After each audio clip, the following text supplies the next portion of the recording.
everyone, I'm going to show you the best way to cook the pork tenderloin to accompany your Thai red curry.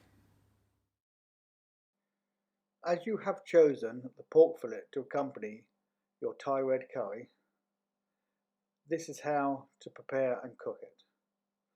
After removing it from the packaging, place on a tray or plate, and then with the provided sunflower oil, drizzle a little oil over the fillet and then rub it in so it's completely covered. Next, take the small pot of Thai seasoning mix and again, using a spoon, sprinkle all over both sides and rubbing it in into the fillet. Be quite generous and you should be able to use all the seasoning mix between the two pork fillets, or if you have chosen one pork and one salmon, then divide it between the two portions of protein. So once you've sprinkled it in, give it a good rub over, give it a good mixing, and then put it aside. Once the pork fillet has been rested for 5 minutes with the rub, then we can place a non-stick frying pan on a medium heat, and again, using the sunflower oil, sprinkle some into the bottom, just enough to coat. When the pan is nice and hot, take the pork fillet and then we will proceed to get good colour on all sides.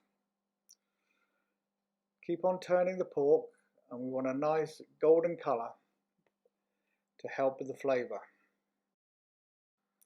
After around 3 to 4 minutes, you should have a good crust on the outside, a nice golden brown colour all on the pork fillet. At this stage you can take it out the pan, turn the heat off, place the pork onto an oven tray and then place it in the oven that has been preheated to 180 degrees centigrade.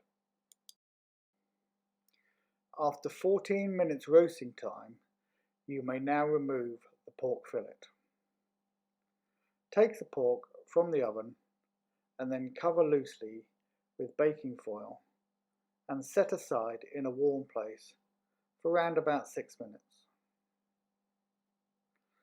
After the meat is rested and the juices are evenly distributed through the protein, it will be ready to slice and serve. Here I have just sliced the pork fillet diagonally into medallions, into bite-sized pieces. How you choose to cut the pork is purely your own preference. So I've placed it on top of the jasmine rice, garnished with a little bit of coriander, and that's it. Hope you enjoy your Dine Refined experience.